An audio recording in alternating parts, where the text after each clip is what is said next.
Look at all you guys. Thank you. Thank you. Welcome. Welcome for coming out, all of you, and welcome to our online community. Welcome to the Life After Full Sail panel and this brand new amazing set that we have here for our Life After Full Sail panel. Thank you so much for being here.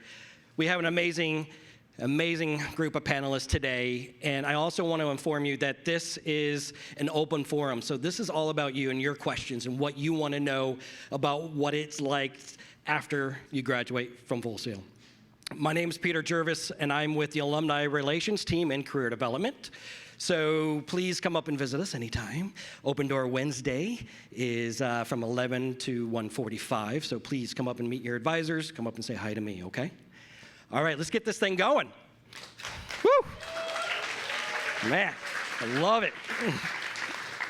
Our first panelist is a writer, producer, director, editor, and co-founder of Astronada. Please welcome 2009 film graduate Jeff Pinilla.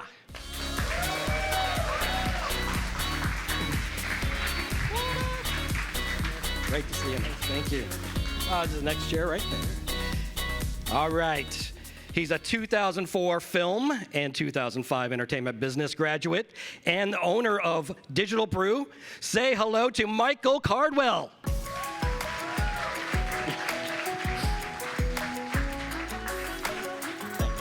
Thank you. Awesome. Lead audio engineer at NASA's Johnson Space Center. Give it up for 2015 recording arts graduate, Alexandria Perryman.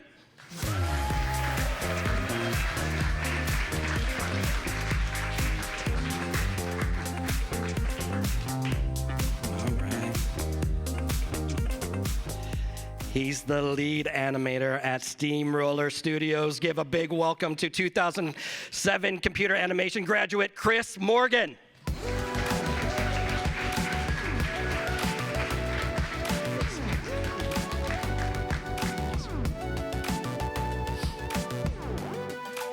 All right, and last but not least, he's a producer and Full Sail Hall of Fame member. Put your hands together for 1996 film graduate, Troy DeVolld.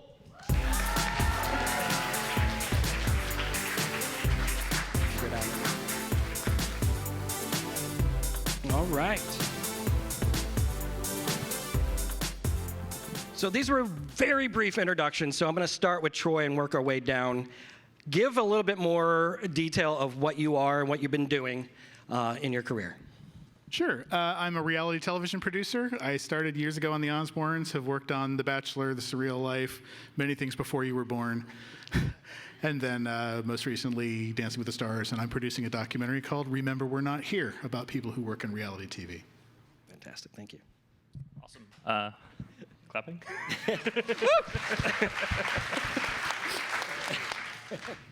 So I'm Chris Morgan. I've been working at Steamroller Studios for the past 4 years. Actually, beginning in November is going to be my 4th year anniversary. I've been out of Full Sail since 2007, like you mentioned. At Steamroller, I've worked on a bunch of different projects. Fortnite is what I'm currently working on right now. We've worked on stuff for Tomb Raider. Let's see, lots of other projects, honestly. Awesome. Thank you. Hi guys, so I'm Alex Perryman. I graduated in 2015 from Cardwell Arts. Currently, I'm the lead audio engineer at NASA in Houston. So basically, I handle all the stuff that you hear on NASA TV that comes from the space station down to the ground and back up. And also, I do the podcast. Houston, we have a podcast, and I'm the support team for Mission Control. Woo!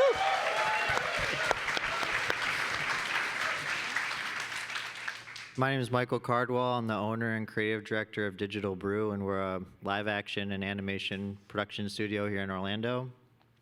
We do mostly animated work for all types of brands, including Amazon, Cash Money Records, Cisco, Walgreens, and a lot of other ones, but mostly commercial work.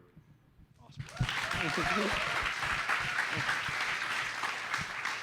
My name's Jeff Pinilla, and I'm a director out in New York City. I've been there for about a decade, just doing commercials, branded content work, stuff for Vice, stuff for CBS. And then 3 years ago, started my own production company with my producing partner out there.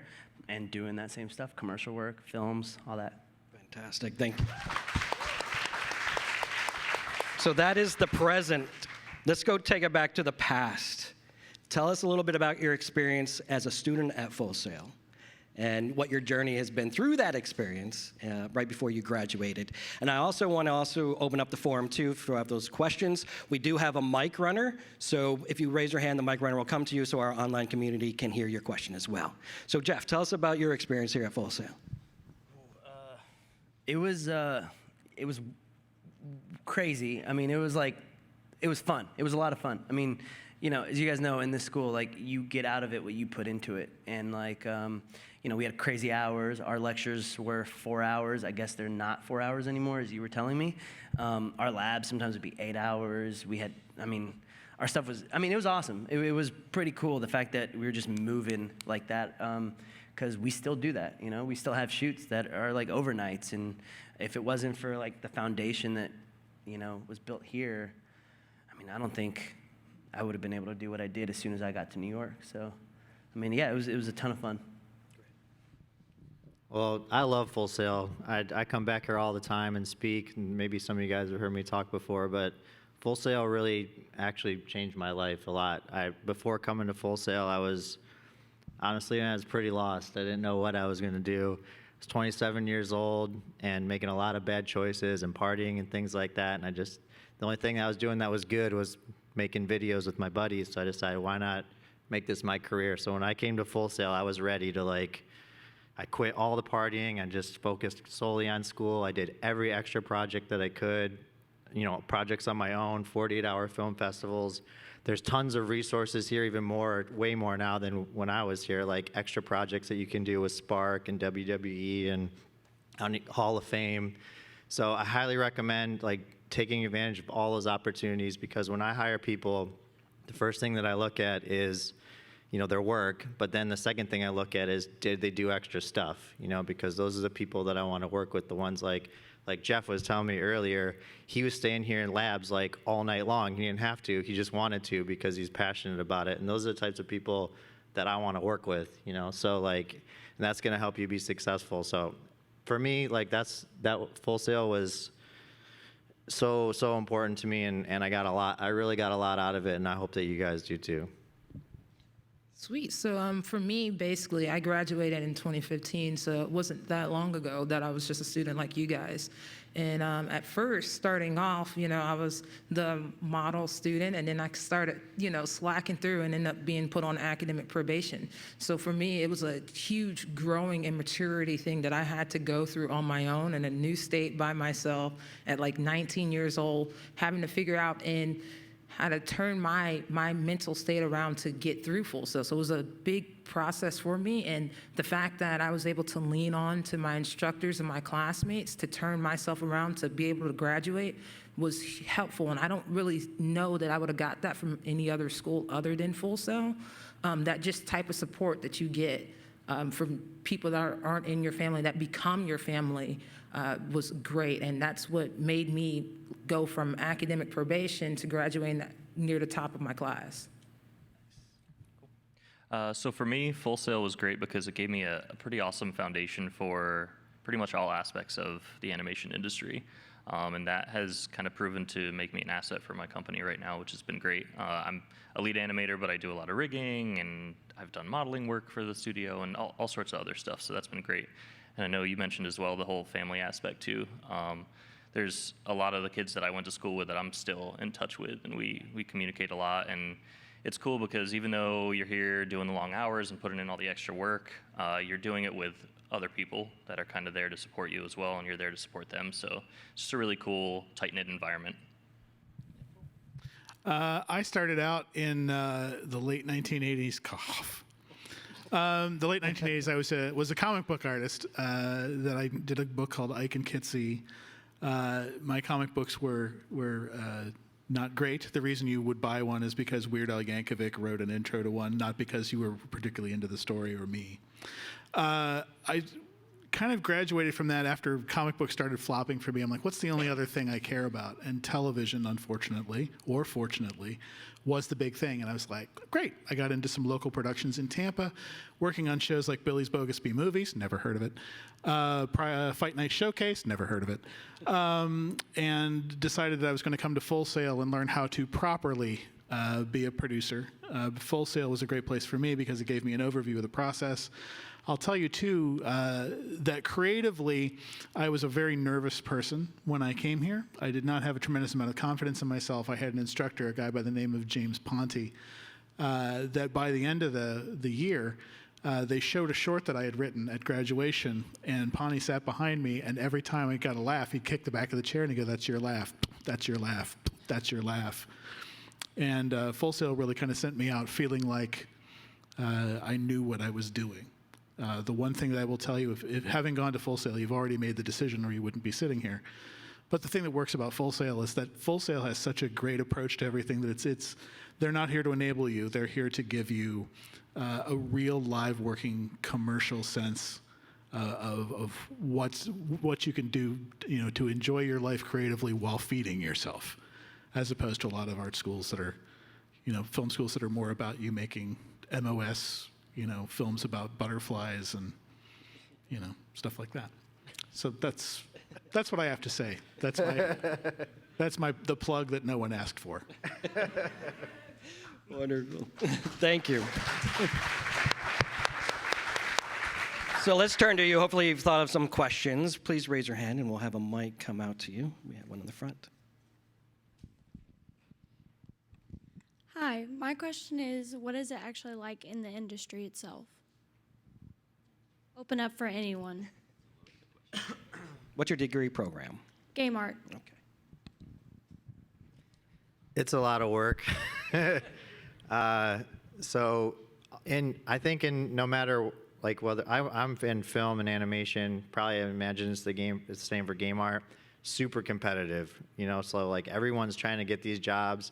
Look at Full Sail's pumping out graduates every single month, so those are all people that we're competing with to get jobs. And so out in the real world out here, we got to work really hard to make sure that our work is good. Not for number one, because I want to make stuff I feel good about and I feel proud of, and to do that, I have to practice a lot.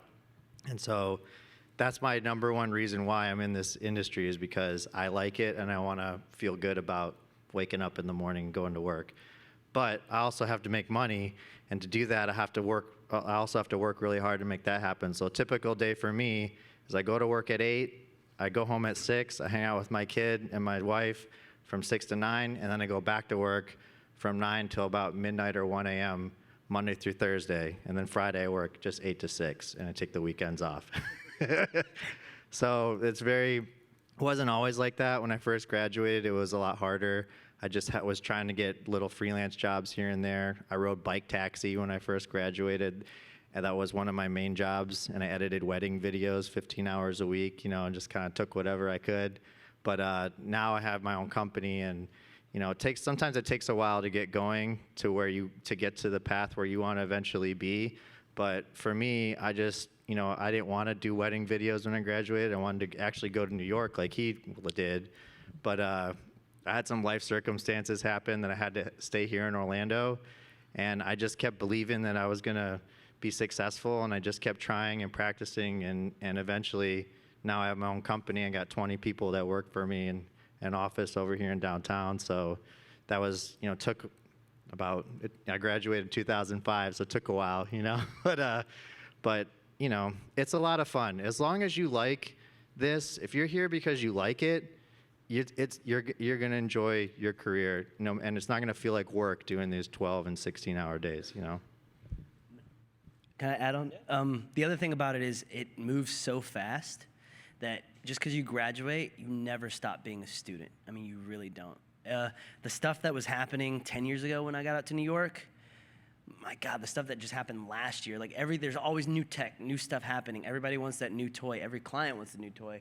I mean, 3 years ago, it was all about VR. As a production company, hey, can you do a VR short? Now nobody's asking for that. So you're always, I find myself constantly learning the new stuff and just tinkering with just everything that's new out there. So that's really what it is. It just moves so fast, and you just always want to be ahead of it, you know. And that's the fun part. Like you said, if you're doing it and you love it, I don't think you ever feel like you're working. I mean, I've never had that feeling on a Sunday where I'm like, oh, tomorrow's Monday. Yeah, Like never it's just felt that like, way. what day of the week is it right now? And then that's it. So yeah. I'll chime in on that too, since specifically game art. So pretty much everything they said, but also just stay hungry. You know, it's really important because if it is something that you want to be doing and you love, then you need to be putting in the effort and knowing that you want to get better at what you're doing. And all these new things that come out also require creative solutions. So like part of the fun for me in the job as well is kind of tackling these issues and feeling like I've accomplished something once I've figured out the best, or hopefully the best way to kind of get around something. That's kind of part of what I do at the studio too. Is I do a lot of problem solving, which is fun. So just if it's a difficult field, but it's super fun. And I do the same thing. I work 12-hour days. I work 7 to 7 every day so I can get home to put my kid to bed at 8. But I have the weekends off. Like there's long hours, but they go by fast, too fast. There's too much to do in a day. Awesome. All right, we have a question. Question for the directors. What is something you've learned in the film industry that you wish you would have known before you started pursuing film?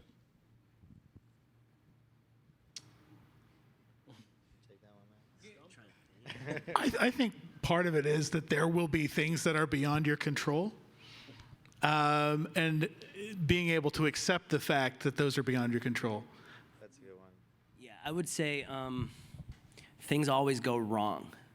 And the only way to be good at knowing what to do when things go wrong is to do a lot of things. Because I find myself sometimes playing jazz on a set when things are falling apart. And the only reason I can figure it out and not let anybody know that I'm figuring out on the fly is because I've done it a lot. So experience matters, because everybody's looking at you like, hey, yo, what's going on? And then you just have to like keep moving. You don't ever want your set to stall. So, I mean, that's really it. And that just comes with experience, just doing a lot of stuff. I think I've found a lot of success with just treating the people that I work with a lot of respect and how I want to be treated. And that goes a long way. Like that people will, I actually go the extra mile. And like in my office, for example, there's only 6 parking spots in the back and there's 10 people that work at the office. Like I park down the street, because I want them to know that I value them. And then when I need them for something, they're there to help me. And I think that's really, sometimes people forget that, especially when you're maybe in a director role, that you're like the whatever the word is. And that these other people are beneath you, but like one day they might not be, or one day you might need something for them, or you might need something from them 5 minutes from now. If you're a jerk to them, then it's going to be harder to get them to work for you. So always just treat people with respect. And I think that's one thing that I found that is really helpful. I think it's also important to realize too, as not only just in directing, but across the board, is just being a great communicator and being able to work with different types of personalities and people. Yep. Yeah. We have an online question.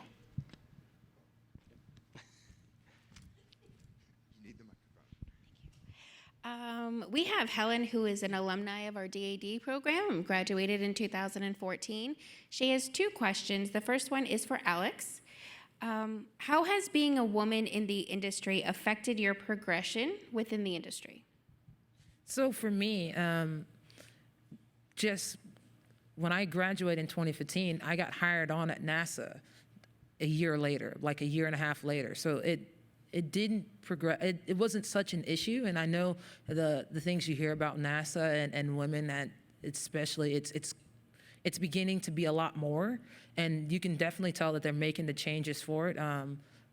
What took me by surprise is that I wasn't the only female audio engineer at NASA, which was just completely mind-blowing to me, because in my classes at Full Sail, I was one of the only females in the class, and then to get to a workplace like NASA and there's already another woman there. And so what was nice to see about that is that we have the support team between all of us, and the way the NASA culture has changed. It's not just a straight white male-dominated thing anymore. There's people of every different types of ethnicity, race, gender. It's all there. And they're a lot more accepting because they realize, and what a lot of other companies are now starting to realize, is that the more diversity that you have, the better diverse ideas you'll get. And your solutions to problems that you have will be a lot better when you have different outputs. I may think differently than the male that I sit next to. Me and my supervisor, we set up our console completely different between each other, and it's because his arms are longer than mine. And so but it's those little small things that makes us different. And because mine is so close to me that if there is an issue, I can change it faster than what he can. And it's just those little small things that it may not seem like it's a big deal, but being able to have leadership to look at you as a person and not just based on your gender, look at how smart you are and believe in you, that's the most important thing. And that's what I taken from the leadership that I have at NASA, and that's what I had with my fellow classmates at Full Sail. It wasn't difficult for me to get very far. Did I have somebody that was trying to, she's a girl? Yeah, they make jokes on set all the time, but honestly, I make jokes right back. I mean, the main jokes I get is not women jokes, it's age jokes, because there's such a huge age gap. So it's not really that much of an issue for me personally. So I don't really have to deal with it as much. But I do know that the industry in general for women has gotten a lot better, and it's really nice to see that. And this is for any of you guys, and I know, Jeff, you just touched on this. You said you listen to jazz a lot when the set's a little bit a mess. What is your motivation when you guys hit a creative roadblock? Great question. Go ahead, Troy. The motivation is we need to finish the project and figure out what the fix is. I mean, that's the motivation. There's a lot of ways to break it. I'm not afraid to stick my head out the door and find anybody who's a PA and drag them into an edit bay and go, watch this and tell me where it doesn't make sense. Like, make sure this is being communicated well, because you need a fresh pair of eyes every once in a while to help you out. But as far as any problems that come up during the course of production or post, the goal is just fix it, and don't waste all your time assigning blame to who screwed it up. Just get it done. Gary Marshall, who was a great film director, had told me, he said, the 4 words you got to know are "my fault, moving on," because it's the way you keep a production moving and keep people from, just going in loops instead of trying to fix stuff. And I think that that's true. Yeah, what I do is if I'm in a creative lull, I'll just tinker. So I'll go back to old projects or old edits and I'll tinker them, or I'll work on a new reel, even though I don't need to make a new reel, just to see if I can come up with something different. I'll redo my website a lot just for fun, even though it doesn't need to be revamped. I'm just let me see what's new out there. Oh, you can have video playing in the background now, cool. And just kind of stuff like that. I'll edit photos from something that I did 5 years ago. Anything that just keeps my mind going, especially because I'll do a lot of editing, and sometimes, like you said, I'll look at something, and then I'll look at it again, and then look at it again, and then I just don't see anything anymore. It's just a blur.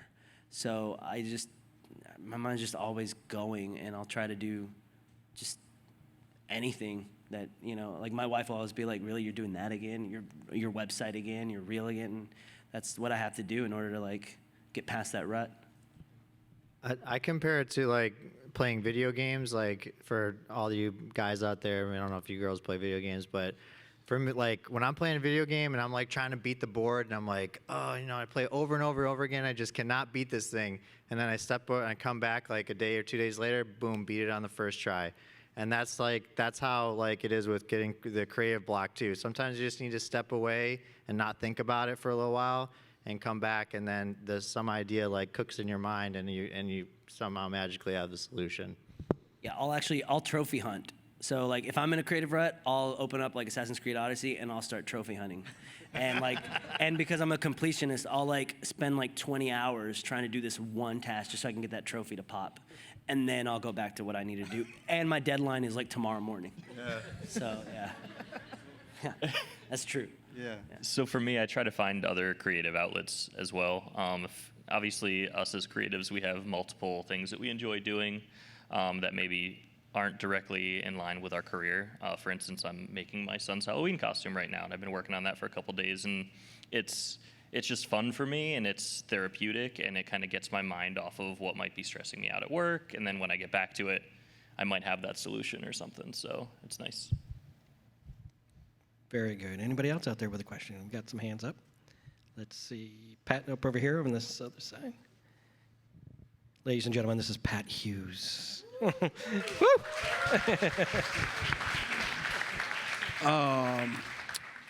This is for anyone who had like multiple, I guess, treasuring activities that you would like to do. I know I know a lot of you do like multiple things in your field, but my question is, like with me, I enjoy music, I enjoy film. I'm in the film program right now, and I'm kind of on the teeter switching, but when it comes down to you wanting to go into your field and exploring out into maybe, you know, like you're a director, you want to look on the side of more of producing or going to producer to music producing or such and such like that. What do you normally do? How do you run through that in your mental program? I think there's a lot of value in trying a lot of different things and seeing what you like, man. Like, you know, and like when I went to film school here, I kind of was like you. I wanted to do my own music. I wanted to do my own, shoot it myself, edit myself, direct it myself, you know, like do everything so that like I have and then do the graphics myself. I taught myself graphics and animation at home because they didn't teach us that at Full Sail. I bought a Adobe book, you know, and learned how to do that because I wanted to make myself more, I thought it'd make me more marketable, and it was more fun. I actually like that way more now anyway. But I think there's a lot of value in just trying things and see what you like, you know? Like, it depends on what you want your career to be. Like, in LA or New York, you guys probably know about this better, but I think you need to be more, it's better to be specialized out there, right? Okay, but if you want to work at like a company like mine, like I want someone that's kind of more well-rounded, you know, so. Depends on where you want to go, but I think you should try it, dude. Try it all and see what you like. Also, too, I think, especially in our field for animation, if you know even just a little bit about the other aspects outside of animation, even if you end up staying as an animator, it allows you to make more informed decisions, and if you know other aspects of the pipeline, so it's good to know what's going on. I don't think like just because you're doing one program. I mean, I work with people who graduated from the DAD program, and like one dude that is my real close friend, he does almost all the VFX work for the stuff that I direct. He wanted to do in-game menu designs, and that was so specific. It was a cool thing, and like now we do all this stuff together, and this guy's just brilliant, and we work on films together. I mean, he did a bunch of like a couple short films that have like heavy VFX. He's done them. And you know, we all just kind of cross all these different barriers. I mean, you're not just bound to one thing just because you're studying that one thing. Like, you know, yeah. Well, and I'll tell you, too, life is long. There's a friend of mine, her name is Allie Willis, that I feel like I have to bring her up everywhere I go. Allie Willis wrote September Boogie Wonderland, the theme song from Friends, and a bunch of other stuff. The thing about Allie is Allie started out and she wanted to write music. She used to sit on the front lawn at Motown when she was a kid, and she was totally enamored with everything that was going on there. She wanted to write music. She ended up getting a job at Columbia, but writing liner notes. She got into the record company and ended up doing that. She went from that to songwriting and was very successful fairly early on. She had an album that she put out herself. It didn't do so well, but Bonnie Raitt noticed it and asked her to work with her. I'm trying to make this story short, but it's not happening. Allie went on after Friends that she decided to get out of the music business for a little while, so she became a painter and was totally self-taught and had this huge career as a painter and a sculptor. She won a Cable Ace for designing sets. She's done all kinds of crazy things. She's never, everything she's done is totally self-taught, and she just has this thing where she's reinventing herself all the time. She's always going back to music in some way, but she's done things where she's done animated series. Her big thing now is she throws huge parties. She just set a world record for the most number of vocalists on a single track. It's like 5,000 people for a song called We Sing the D. Look it up online. It's amazing. But I think it's that thing where it's time to change things up when you are getting comfortable and feeling like I'm the greatest at this one thing. Then experiment a little bit, and it might open a door to something you didn't expect. I wanted to be a comic book artist from the time I was this big. And for me to cross over and decide I wanted to be a producer by way of being a screenwriter, which didn't take off but led me to reality television, I just paid attention to where the doors were open, and I've had a 19-year career in reality TV, and now I'm doing feature documentaries. You just, you're allowed to evolve. You don't have to have your little red dot on this thing and you're going for that little red thing. I mean, the hallway will surprise you with the doors that open on the side. And right now it's self-discovery, and it's all about the journey, so it's great.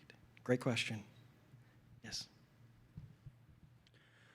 Oh, as an inspiring director, I want to ask, do you think my job will be relevant in 10 years? The job of a director? Of a director, of a filmmaker. I mean, I hope so, yeah. I mean, there's somebody's... yeah. For your sake. Otherwise, I'll have to reinvent myself. Yeah, no, there's got to be somebody driving the ship always. I mean, like, yeah, you got to have a single voice always when you're doing, like, yeah, it's all collaborative, but, like, there's still got to be a single voice. And, like, I have a producing partner. I have a co-director. That doesn't work out too often, but with what I have going on, it works out really well because we're able to spot check each other.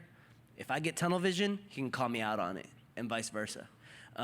So, yeah, I mean, I really do hope it's still relevant. I think it has to be. I mean, you still have to have that single voice. I mean, to drive things. Otherwise, the ship will just sink. And, like, yeah. Of all the jobs, I would imagine the General, director. yeah. I mean, yeah.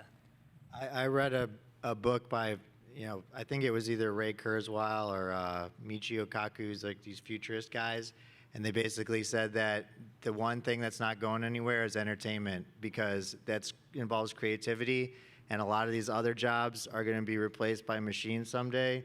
This one is not going to be replaced by machines anytime soon. So we got a long future to be creative and be directors and make films and videos or animations or VR or whatever the next thing is, And I would say the same thing goes for like editors, for example, because that's the big question that we get: more editors than directors, if that's going to be obsolete because there's AI and all this stuff. Like, I literally had an edit that took place on my phone using the GoPro app, Quick Stories, and I was like, whoa, this thing edited how I would have edited it. Cool. But you still, yeah, I know, but you still need sensibilities. Like, you could teach somebody or a program how to push a button, how to make a cut, but there's still instinct, sensibilities, pacing, Emotion, right? Yeah, it's the same thing with like music, right? Like a synthesizer can't replace an orchestra. Same thing with this kind of stuff. I mean, the human aspect, I don't think can go away, because then what is this? Is it art or what is it? Yeah. It's very interesting. Yes, we got lots of questions. That's awesome.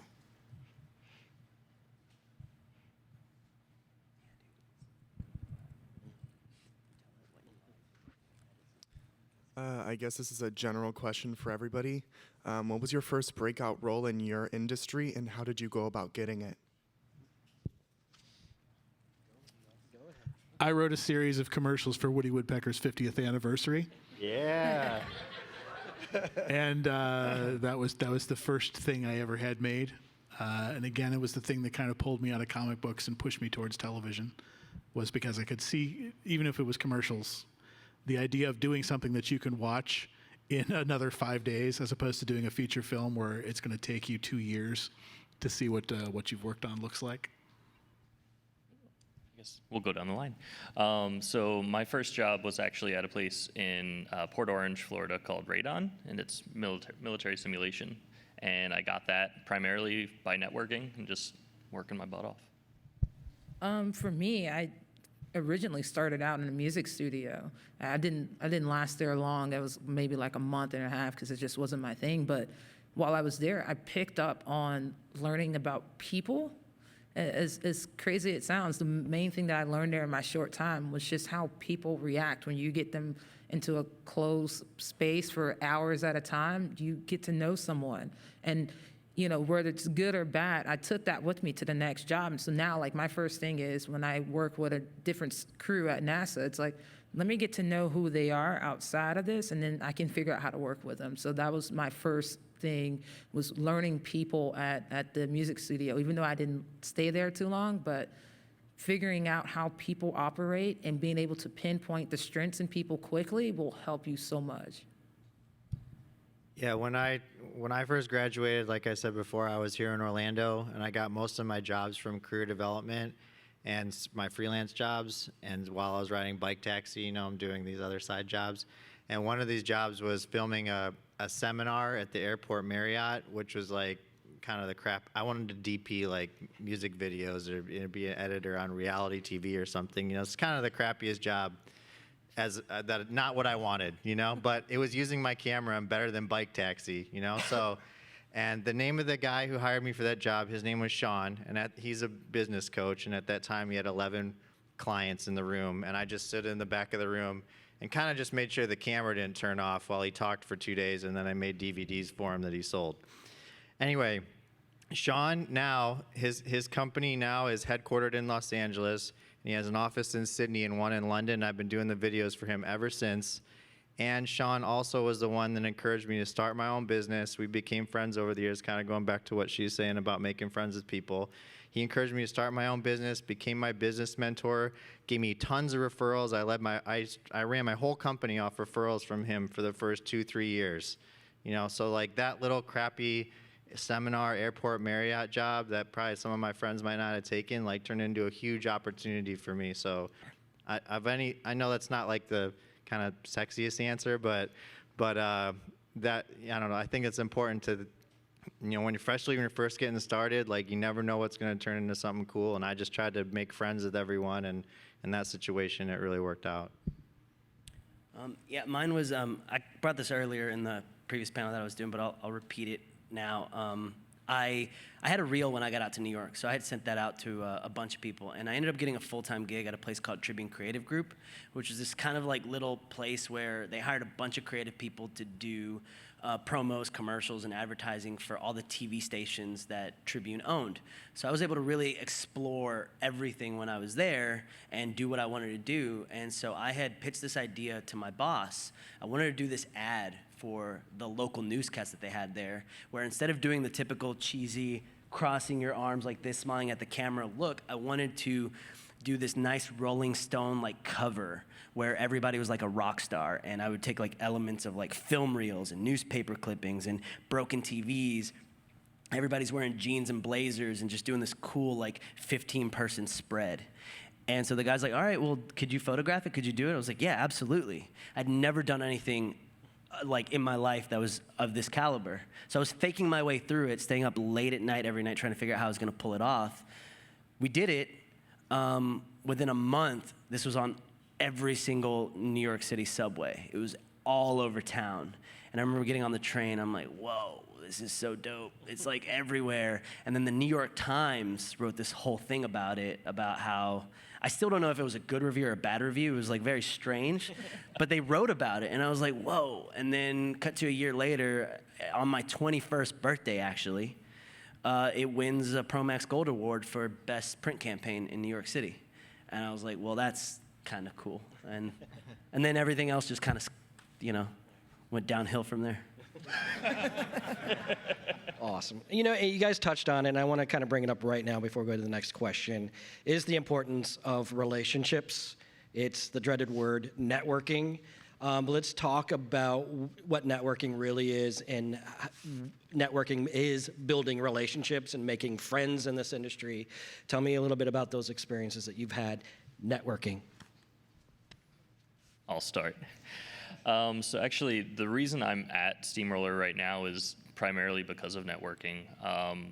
My bosses that run the studio, they actually came to Full Sail and they did a little talk, and John LeBaron, who used to work here, was a good friend of mine. He's like, you gotta go to this, you gotta meet these guys. And I was like, no. I was actually teaching at a high school. I hated my job, I was miserable. I had just gotten out of work, and I was like, no, I literally just want to sleep. And he forced me, and I went and I met up with the guys at Steamroller, and we ended up going out to dinner and kind of built a friendship from there. And I met up with them at Orlando IX and helped them with their booth.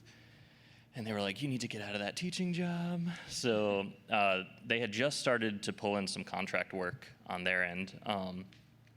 They were working on Worms, and they needed help with some cutscene stuff. So they pulled me in to kind of help with that. I was moonlighting there. I was still teaching because they couldn't really afford to bring me on board full time. And so I kind of was doing that for a while. And finally, they got to the point where they had enough contract work where they could bring me in full time. So I quit that job as soon as I could teaching.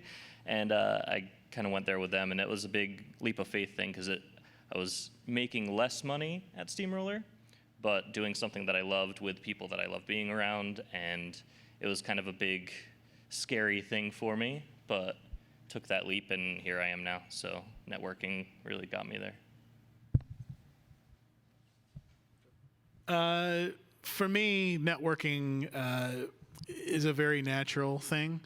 I was a very shy person, which you will never believe from the way I interact with you now.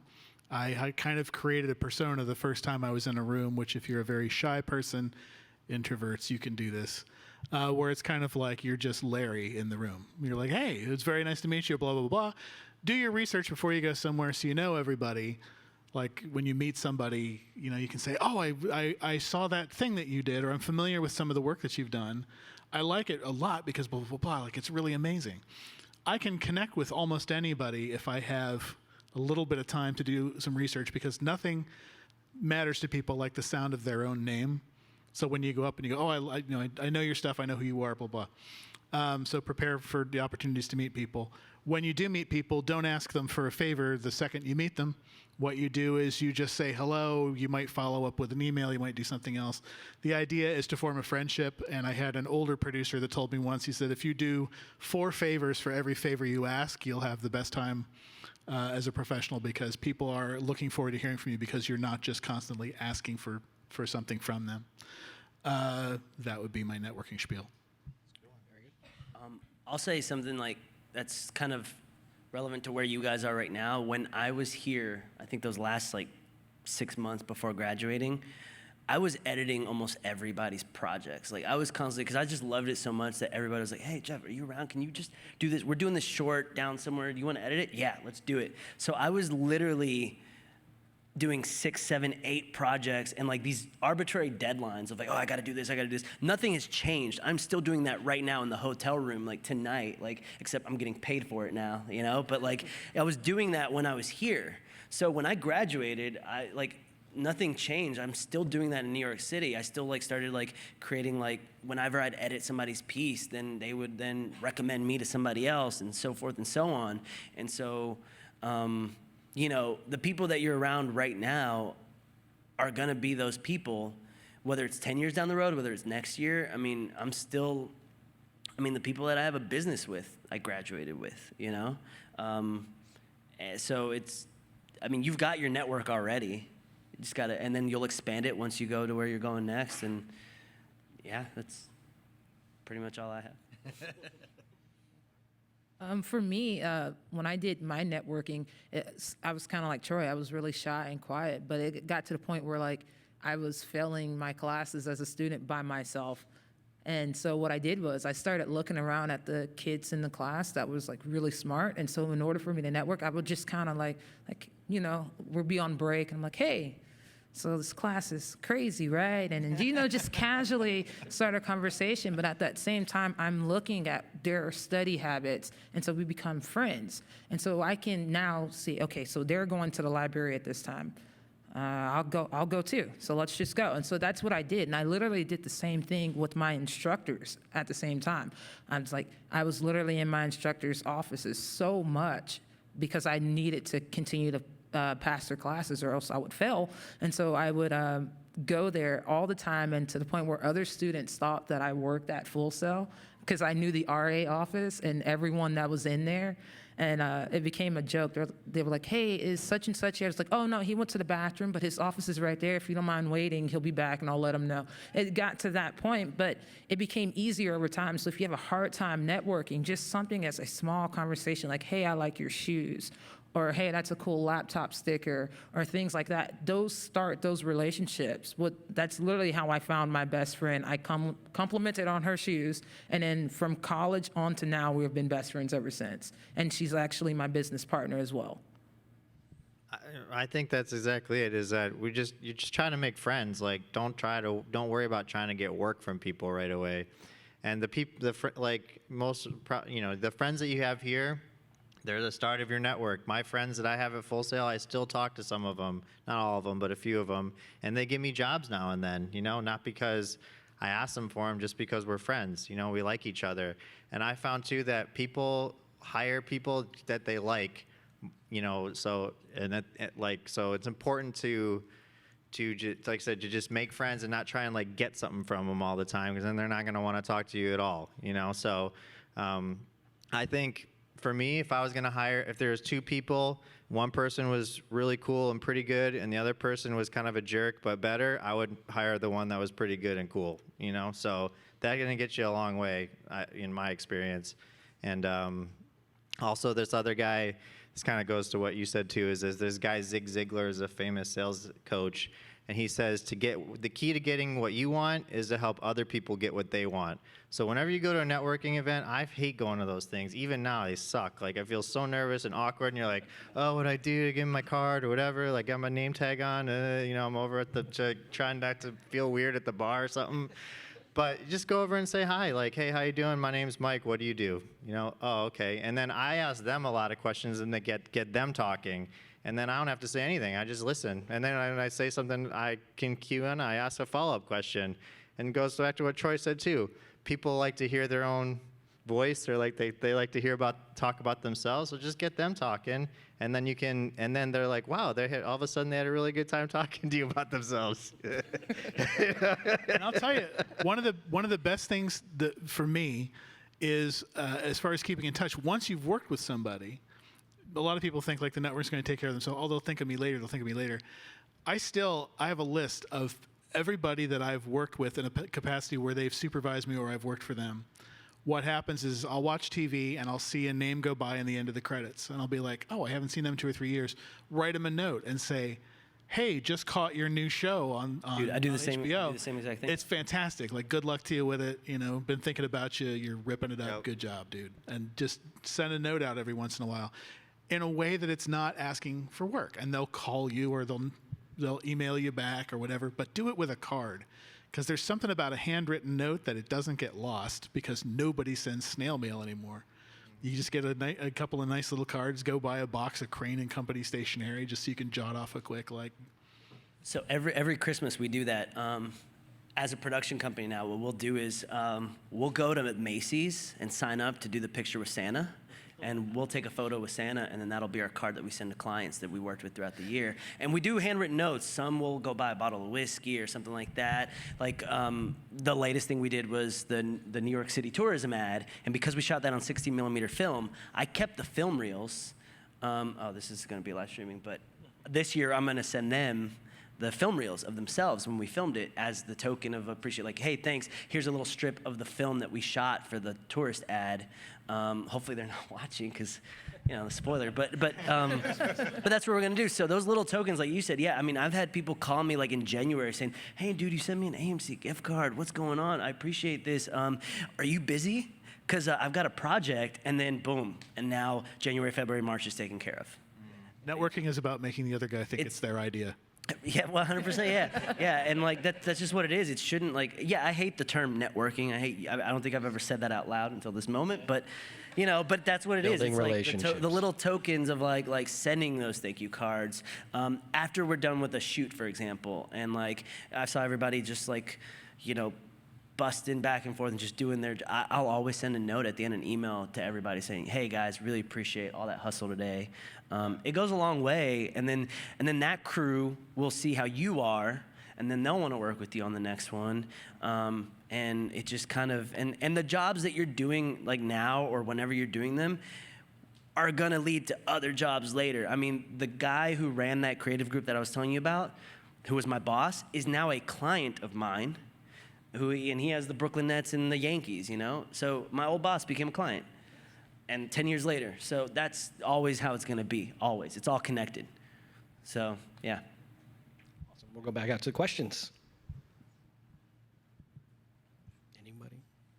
Nope. Hello. Hello. This is just really a question out of curiosity, but for any of you directors or animators, do you think that 2D animation still has some relevance, or it could make a comeback, or has that died off? It's completely gone? I actually love 2D animation. I don't think it's died off, and I don't think that, or I hope it won't, honestly.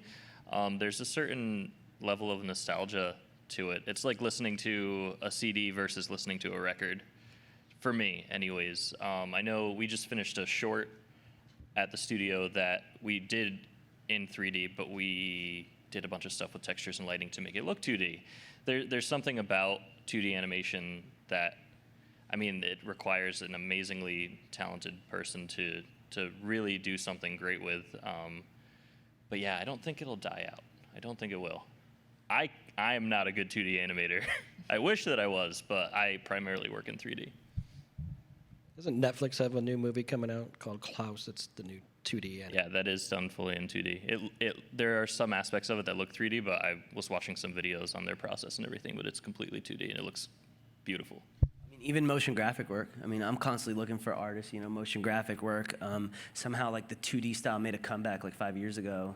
3D used to, especially, I'm talking specifically about graphics. Like, you know, it used to be all about 3D, and then it went flat to 2D. I think that had a lot to do with maybe Apple and them changing their operating system to a flat interface, and then everybody in the film world or the commercial world was trying to do 2D graphics. And, you know, I mean, every different artist has a different style, and if you need something specific, you're going to go for it. 2D, 3D, whatever. I'd say just to keep yourself excited, if on Facebook, if you're not a member of there's a traditional animation group on Facebook that I have always loved animation. That was yet another incarnation of something I wanted to try that I never did. But when you go and you take a look at, you know, and you see other people's pencil tests and you see other people's stuff that they do, it really kind of just charges me up, and I'm not even in animation. So join that group and check out what other people are doing, because it's pretty neat. Or go on Behance or Motionographer. Like, Motionographer is so inspiring to me. I'll look at that and I'm like, oh, that's oh my God, look at what these guys are doing. And then somehow I'll get an idea from that, even though it has nothing to do with, I mean, it does, it's all connected. So, but yeah. People were saying 2D was dead like 10 years ago, you know, and it's not. Like 90% of the projects that we do in my company are 2D motion graphic videos with characters and everything, you know, so, you know, we're doing pretty well. So they're very popular. I don't think it's not going anywhere anytime soon. Hi, my name's DJ Pestillo. I'm in the film department. So basically my question was, if you weren't in the entertainment industry, what field would you be in? For me, I'll be in forensics. I'm like, I mean, I took forensics in high school, and so I was really obsessed with that. You know, I was the weird one who, when growing up, I wanted to be a spy kid, right? So like, I was like, I'm going to go off into forensics, and then CSI came out. I was like, of course. So if I wasn't doing broadcast television, I would definitely be still doing audio, but just forensic audio. That sounds like a pretty good one. I can go with her. Can we just use her answer? No. I just dumped my entire memory once I got into the entertainment industry, so I have no idea what I even like anymore. Yeah, right? I go to work, I come home, and I stare at a wall and fall asleep into a box of packing peanuts every night and just wait to go back to the show. Sounds right. I'd probably do something kind of like what you're doing. I'd do something like with the cosmos, you know, astrophysics or something like that, even though my math is like atrocious. Hence why I'm doing what I'm doing. But that's yeah, space, man. The great beyond. That's what I would do. Yeah, but it's great because if you screwed up with your space efforts, she could do the forensics when they have to bring the bodies back. Right. True. I feel like all of my options kind of fall back into the entertainment industry, honestly. I think maybe I just like creating stuff with my hands. So if I could be like a prop builder or something like that, that would be great. But it's still in the entertainment industry, so that's not a good answer, I guess. All right, we got some more questions over here off to the side.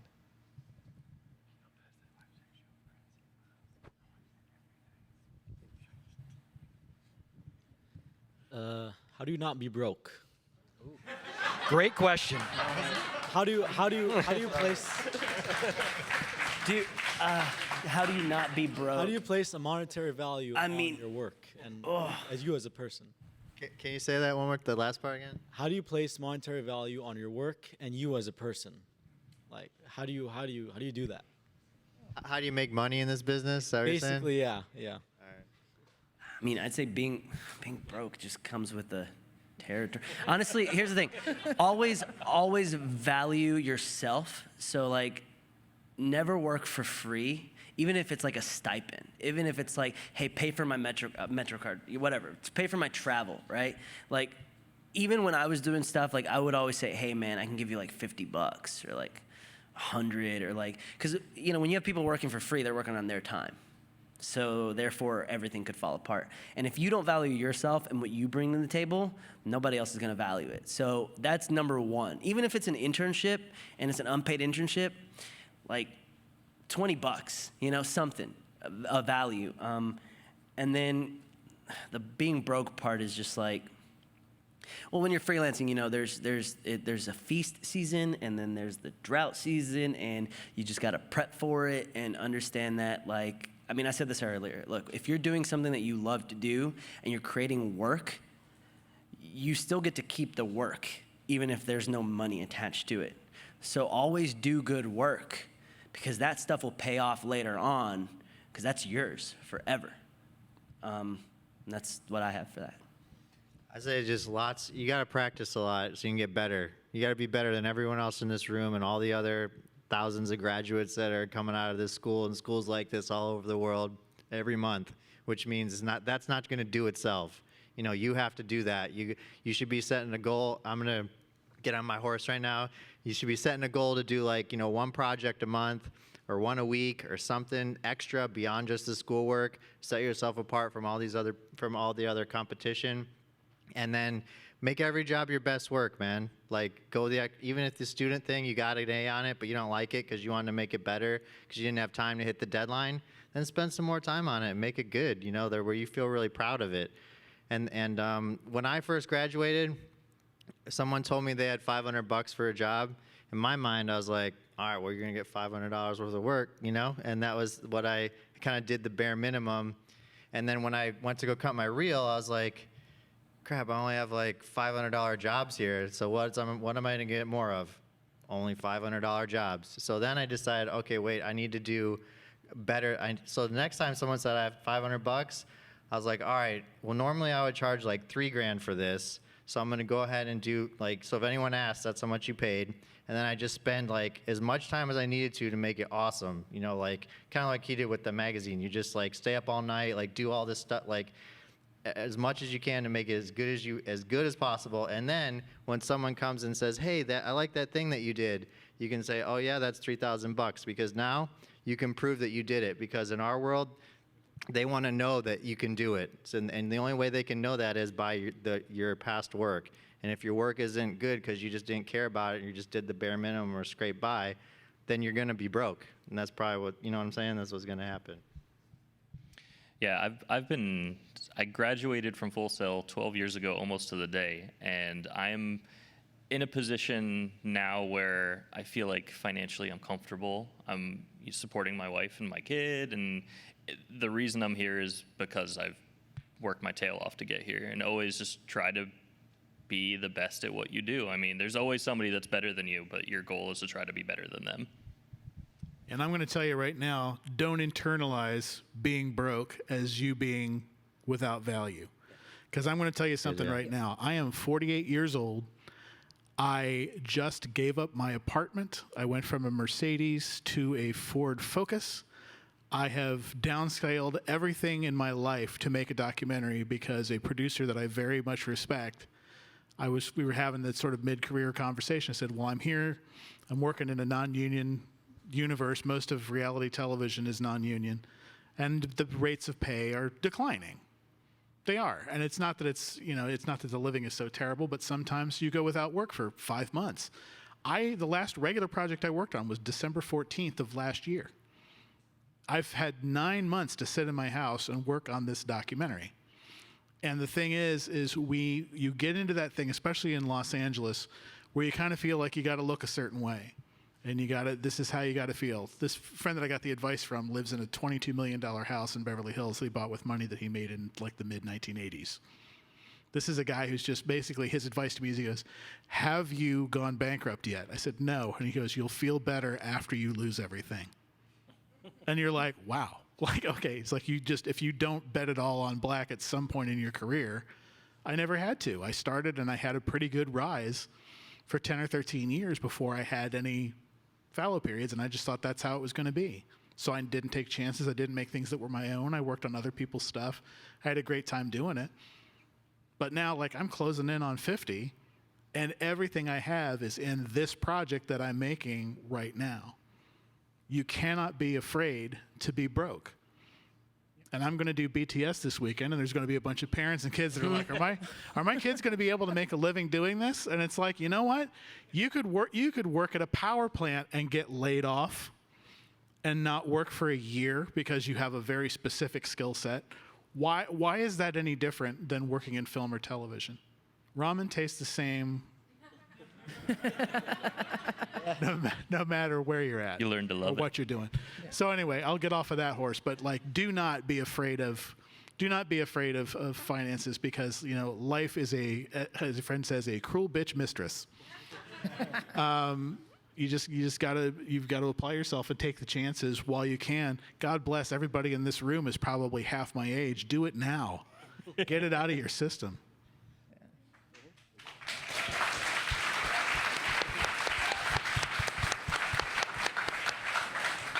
Just to kind of piggyback off of that, I mentioned earlier that, making the choice to switch over and go full-time to Steamroller was a scary one, and that was financially a scary choice. And honestly, for the first year that I was at Steamroller, I was living in my boss's basement with my wife, and she was pregnant with our first kid. So it's scary, but I took that leap, and now I'm in a position where I feel good about that leap. Like, it was scary, but now I'm glad that I did it. I wouldn't change it for the world. And kind of like what you're saying is that, if you don't want to be broke, then you need to make yourself valuable. And so that was the main thing that I tried to do, is that, working at NASA, being an audio engineer, there's a lot of people that would love my job. So I need to make myself valuable. My first week up there, I told them that, hey, I'll solder cable so you don't have to buy it. And the government loves when they don't have to buy anything, right? So I instantly became their golden child. And so now if anything is broken, I'm the person that they go to. And so, when I first got hired on at NASA, I lived an hour away and I didn't have a car. And so I literally was paying my cousin like $20 a day to drive me to work and drive me back, because I knew that the first paycheck from that job, I'm going to be able to get a car. And it's going to be okay. So if I can suffer through it now, I'm going to be okay in the long run. Yeah, I quit 2 full-time jobs, like straight up point blank, walked in there. The first one, they were going to give me a promotion. I was like, actually, I'm not going to take it. And also I quit. Not even 2 weeks, just like out. And this was like almost like 6-figure, like 401k, all that stuff. I then the next morning told my girlfriend at the time, wife now, hey, so I just quit. She's like, what? You did what? I was like, yeah, I just wasn't being fulfilled anymore creatively. I just quit. I just went back to freelance. Then I did it again 4 years later, and then started a production company. You just can't be afraid to do that kind of stuff. Like, just keep creating. Just keep creating, and that will arrive. The money will arrive somehow. If the money is the thing that you're going after, you're just never going to be fulfilled. But if the creative is what you're going after, you'll be fulfilled here, and then eventually in the pockets. Yep. That's it. Yeah, that's the thing. Yeah. I think we all can agree that we're all here in this room together because we're passionate about what we do, what we want to do, and what we want to create. And a lot of that passion comes with sacrifice as well, and understanding what you are what you're going to sacrifice coming out of school, and the fears that come along with it. Just know that you have a community of people that are supporting you and cheerleading you along, but also know that have the confidence to build on that creativity that you already have, and that you're the foundation of this education that you're getting here at Full Sail. And that's going to propel you to do some amazing things. So realize that there's passion and sacrifice in this industry. Next question. It's right here in the front.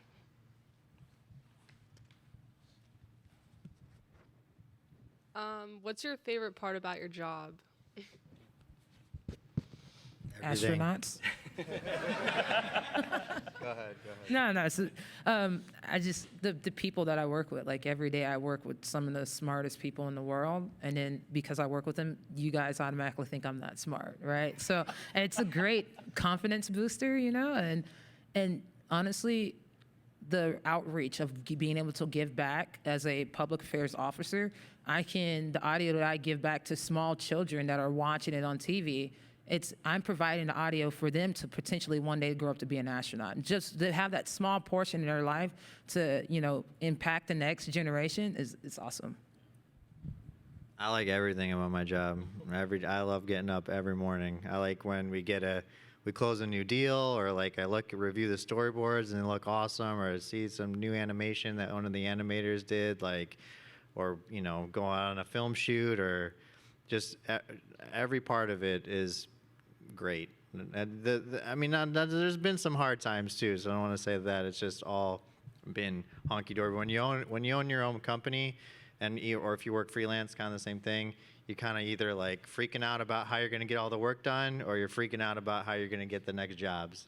So it's very rarely where you're just kind of flatlined, and it's just everything's just going smooth.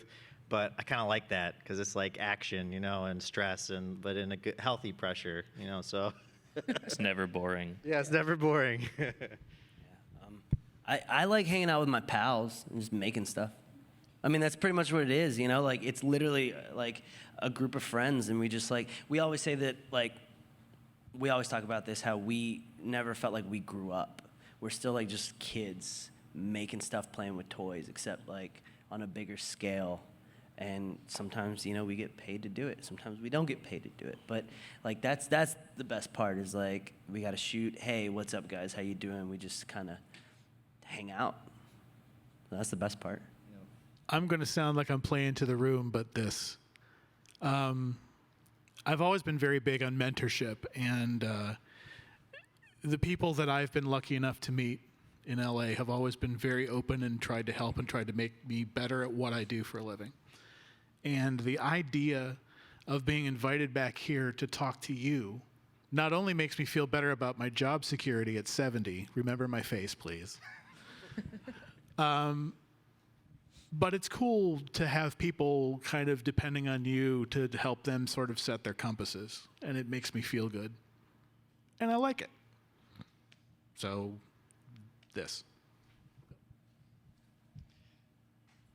Go ahead, clap. I got through it without crying, Peter. Pretty cool. Yeah, there's a lot that I like about my job, honestly. But it's been great for me because I've gotten to work on some titles that inspired me to get into this field to begin with. I did work on Tomb Raider. That's crazy. Growing up, I played Tomb Raider. That's what got me into this field. And being able to work on things that could potentially be inspiring maybe my son someday to go into something like this. God, I probably wouldn't wish that on him. Don't be an artist, right? Well, you said earlier that you were talking about looking back over the projects that you've done in the past, and you kind of at some point can't believe that you've done that much. There's some kind of a weird thing that I also enjoy where it's it sounds bad to say this, but the validation of having done a lot of stuff later in your life, Like I don't have 3 different residences and a bunch of Rolls Royces to show for what I've done. But what I do have is I print out the title screen of every show I've ever worked on, and they're in little tiny 5x7 frames in my living room, and there's 36 projects on that wall, and it's like, God, did I really do that? Did I really do that? And when you get older, you'll appreciate it, because you start to wonder, like, what am I leaving behind? And you start getting obsessed with your legacy, which is all horse pucky anyway. But to feel like you have something behind you, like sometimes it's funny, in the privacy of my own home, I do IMDb myself occasionally and go, wow. You're not supposed to tell people that. That guy didn't suck. It is cool to kind of take a step back and be able to look at everything that we've worked on, yeah. And you'll do it too. You'll do it. I mean, I'm telling you, it's just like you're still in this phase. Like I felt exactly like that. I had so much anxiety leaving. Like I didn't know where I was gonna go. New York City. Like I didn't know a soul in New York. Like 0 connections. Nobody. I mean, I became friends with the barista at Barnes and Noble in Union Square. Like that's the only person I was talking to on a daily basis. There's a lot of anxiety, and now like 10 years later, looking back, you're just like, whoa, all my friends are here. My wife is there. Everything is there now, and that happens because of time. And you just got to figure out what you're going to do with all that time.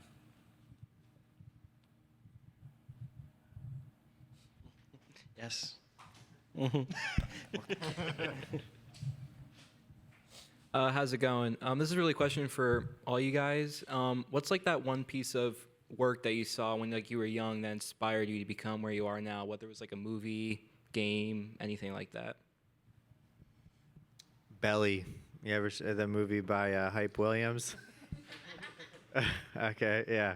That movie made me want to be a cinematographer. Now, I'm not a cinematographer now, but that's why one of the things that got me to Full Sail was that movie. I thought that was just amazing. For me, it was Timbaland. Like listening to Timbaland and Missy and just the creativity and the weirdness that they did. I was like, oh, I want to do that. Like, I've never heard anything like that before, and you really haven't heard anything like that since, right? And so it's like, that is totally my style, right? And so even though I work in the scientific field and I don't do much music anymore, I still approach it as if I'm mixing something for Timbaland. I have that. I was like, no, it has to be perfect, because if Timbaland ever hears this, then he needs to understand that I am ready. But astronauts, though. Yeah, I mean, astronauts, of course. But if I'm mixing for astronauts, astronauts need to understand that Timbaland may hear this. And it'll be ready. For me, it's hard to kind of pinpoint one specific piece that kind of got me into animation. I grew up with the Disney movies and playing games and everything. And I guess if I had to pinpoint one thing, the cutscenes in Final Fantasy VII were like ahead of their time. And I just remember seeing a commercial on TV, which was weird in itself for the time, and like looking at that and being like, what the hell is that? And how do I do it? And I think that may have been kind of a turning point for me to focus more on artwork and kind of getting into this field. I don't know, because it's been too long. But I will tell you that like the earliest memory that I have of something that got me into both comic books and movies, which is sort of, I work in a derivative of that, was going to see Flash Gordon with my parents. And I remember everything about that screening. I sat next to a woman who was deaf, that the person in front of her was spell signing and signing the movie to her in ASL while I was watching the movie. And I was watching them and watching the movie, and then she'd react exactly 3 seconds too late to everything that was being said. And it was like the most awesome experience in the movie. You'll never know what it's like to see Flash Gordon, at that age in a theater, but it's just like, oh man, like this is great. And then I went looking for the comics instead of looking at other movies. And that's kind of what got me looking at comics, was like the old comics. I'd always been years behind myself as far as the way that I do everything. I'm a very old person, and I have been since I was in my 20s. I was wearing like two-tone shoes and suits when I was in college in 1988 for the first time at Flagler in St. Augustine. But it's just like I started getting interested in old comic books and old movies.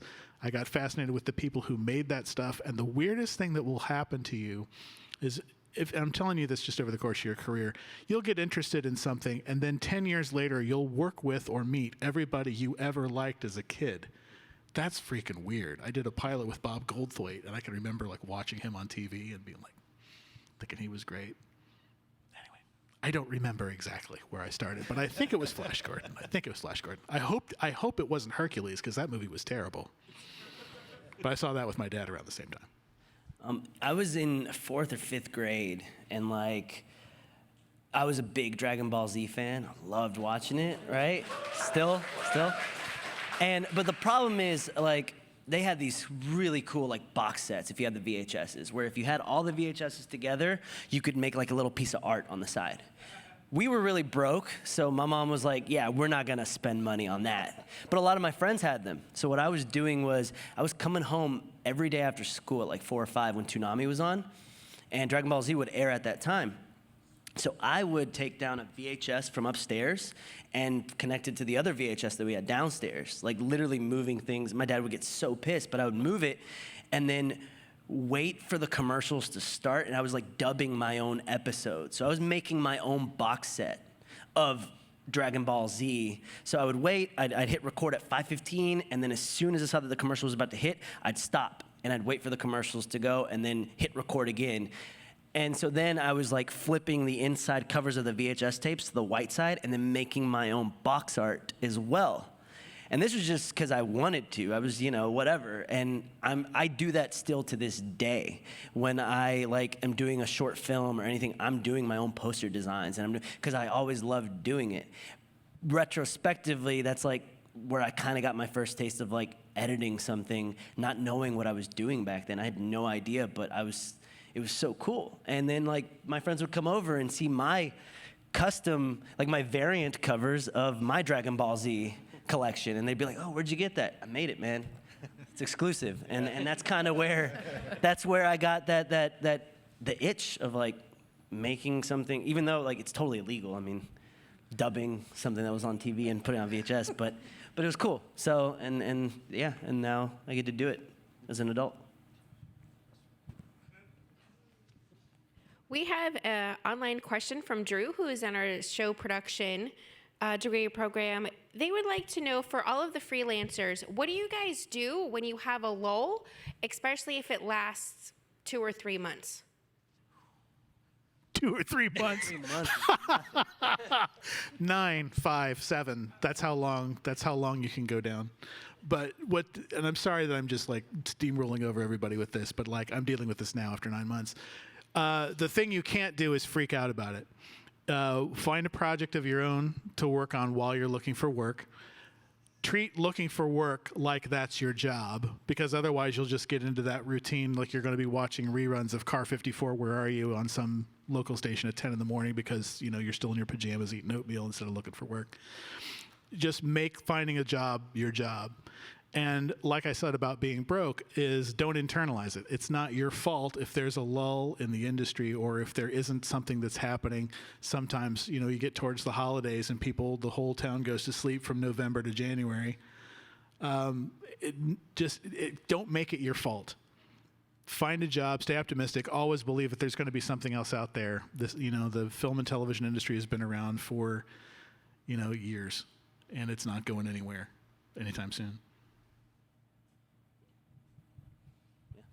I think if you are earlier in your career and you are finding lengthy lulls in freelance, I think you need to sometimes take a good look at possibly why, and maybe take that time in that lull to make sure you're honing your skills and working on your reel and everything like that. Because I know it took me 3 years out of school to get a job, and that was largely because my work was not good enough. And I realized that and worked on it and eventually got my first job and everything. But just make sure if you are not getting work, make sure you're working on yourself as well to get that work. So here's a little tactic that I used when I first got out there. I got out there at like the beginning of the recession, and like everything was really dead in New York at the time. And when I was sending my reel out on Craigslist, Mandy, or any of those places, if it wasn't hitting, I was trying to, like you said, figure out why. So I posted a fake ad on there looking for an editor, and I put like $2,000 flat to see what the responses were. And then I gauged how I was looking at the responses. If I had paragraphs or like, hey, my name is such and such, here's 10 YouTube clips, I was skipping past all that. So I gauged my reaction to my own fake ad and then tweaked what I was sending out to people and got it all the way down to just, here's my reel, URL, send. And that was it. And then everything just started coming. So I had to do that test, that little tactic, to see. And I was able to say, oh, boring, boring, boring. And I figured, like, if I was bored by all these paragraphs, they're probably bored by my paragraphs. And I honed in on what worked. And I say this often, I've done a couple other talks and whatnot, but if you are not getting work, compare your work to the people that have work, because those are the people you're up against. So if you can take a step back and be like, okay, it's really not good enough, and realize that you need to work on yourself, when you get to the point where you're like, no, this, honestly, like, it's pretty good, it's pretty much what I'm seeing out there, then you'll more than likely already have job opportunities coming at you. Yeah, it is totally a time for expanding and developing your skill set as well. It's like I did say, looking for a job your job, but take advantage of the downtime to develop yourself. It is correct. Like when I was initially laughing at that is because when you're in the middle of a career, you're 3, 4, 5 years in, you know, it tends to happen a lot more often. I notice a lot of people they actually tend to work more early on because they're coming at stuff from an entry level and certain things are expected from them. But you know, once you get to mid-career, if you're not continuing to develop, you'll eventually fall out. And the reason you're not getting hired might be because, you know, your approach to something isn't as relevant or cutting edge as it probably was when you first started. Yeah, I mean, mentally, just say to yourself, book yourself, you know? Like, today, okay, I'm not working, so I'm booking myself. I am busy doing my thing, whether that's re-editing a reel, re-editing a website, writing a blurb about something. Like, I won't touch a video game or anything like that if it's a slow period. If I have, like, long 12-hour days, I'm on set or whatever, then, hey, man, I'm, you know, turn on the PS4 tonight, and I'm just playing games till, like, you know, whenever.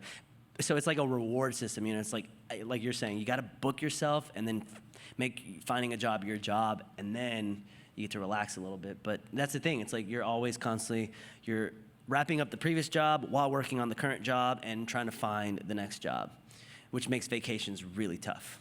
Yeah, and don't wait till the end of a job to start looking for your next job, which is the mistake I made for a long time. Is I'm winding down, it's 2 weeks to the end of a show, and I'm like, well, I can't go on any interviews or I can't talk to anybody because, like, I still got 2 weeks on this. I can talk to you in 2 weeks about this job that's coming up. No, we need somebody that's, you know, you don't wait until you're not working to be lining something else up. It sounds like the simplest advice in the world, but I still have not taken it. Yeah, I think if you can try and find like a client that has like lots of jobs, then you can find that one person that could give you 100 opportunities. So like for us, we do a video and animation, so we reached out to ad agencies to partner with them. We found ones that didn't do that in-house. And then, you know, we could call them or send them an email, but everybody does that. So to set ourselves apart, we came up with this like specialized campaign. We called it the gun campaign. It was a Western theme. We had a pine box that we bought off Amazon. We stained it. We made a rubber stamp, like an old school rubber stamp like this. They had like a revolver and crossbones and stuff. And if I wanted to work with Jeff, Jeff doesn't know me at all. I'd find Jeff's picture on LinkedIn. I made a wanted poster with Jeff's picture on it in Illustrator, printed it out on parchment paper, burned the edges, like crinkled it up, poured coffee on it, let it dry, and Jeff would be at his desk, and then I hand delivered. I had someone literally hand deliver these instead of shipping it. Hand deliver this box to Jeff, and he'd get it and open it up, and this wanted poster with his picture on it, and it said, "Let's shoot something together," and it had our URL and phone number, and then under that there was like a golden Nerf gun in a bed of hay with our business card. And so then we followed up with them, say, hey, Jeff, we're the guys that sent you the gun. We'd love to set up a call just to talk and see, if there might be opportunities to work together. Maybe we can help give you business, or you can help us give business, and get out them on a phone call. You start building rapport. And I did that in 5 cities. The first time I did it in 5 cities. I did it in Orlando, Tampa, Jacksonville, Miami, and Atlanta. I got at least one job in every city, and one of those jobs led to like tons of work. I've been doing videos for this one agency ever since. So if you can find, somebody like companies, I know this is a show pro person, so I'm not sure what this would be for you, but if you're like a designer or a filmmaker, if you could find somebody like an ad agency or someone that might have lots of clients, then you only have to find that one instead of having to go and chase down everyone individually. And do something creative to set yourself apart, like the gun thing, so that, and your work so when they go to your website, your work also has to be good, which goes back to what he was saying, but if you do all that and give them that shock and awe experience, like most of the people are like, wow, I've never gotten anything like this before, and I definitely got the phone call, so I at least got that far. You want to be memorable. What's that? Be memorable. Yeah, be memorable, yeah. All right, I think we have time for one last question. We have one in the front row. Hi, Jeff. This is for you. I'm assuming you didn't have a job when you went to New York from Florida? No, I wasn't like working for anybody, no. Okay, so how did you pull that out? You just decided to go to New York and did it. I'm planning to relocate to England, but right. I've told too many people and now I'm scared. But I was just wanting to know what your thought process was when you decided to do that with no job, or any job prospects either. I mean, it's all about, well, first of all, if you're going to do something, don't say that you're going to do it out loud, because then your brain gets convinced that you've already done it. So keep it to yourself, and then you'll do it, right? So that's number one. And then once you're there, the way I did it was, I had a reel in my back pocket. It wasn't a great reel. Like, I cringe looking at it now. I love it. I cringe looking at it now, but I was sending it out to everybody. I had a website and a reel, and that's all I needed. I just needed a piece of visual information that could convey to somebody what I can bring to the table. Then I was sending it to everyone. I was online, like I said, Craigslist, Mandy, film production websites. I would go on Motionographer and find like the job stuff there, and I would just spend like hours on end at coffee shops just sending this little video of who I am to people. And then eventually, like, I met this person, that person, that person, that person, and we would just sit down and chat for hours while we were working on projects together, and then that just blossomed and the network grew, and 10 years later, that entire network is my life. And you can't be afraid to like I did the same thing when I came here. I didn't even do a BTS, I came here cold. I had no idea what this school was like. I just arrived here. The roommate that I got was like, I got on the phone with him like 3 days before I came out here. It was my parents hated this whole process, but that's how you just got to do it. You got to trust yourself, trust what value you have, and then everything should take care of itself. But only you can do that, Wonderful. Yes, thank you.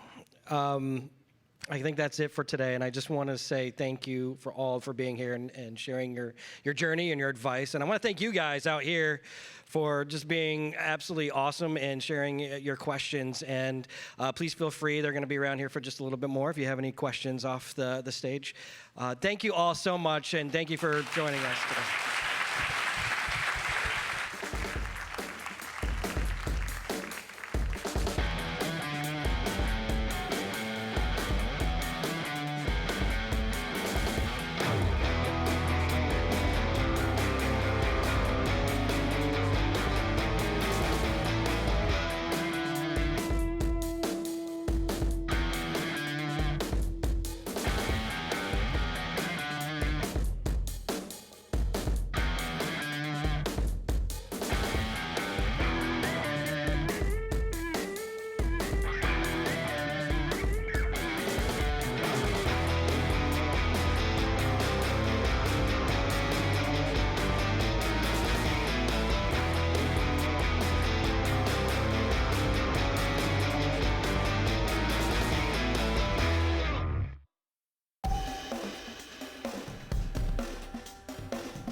Test, test, test, test.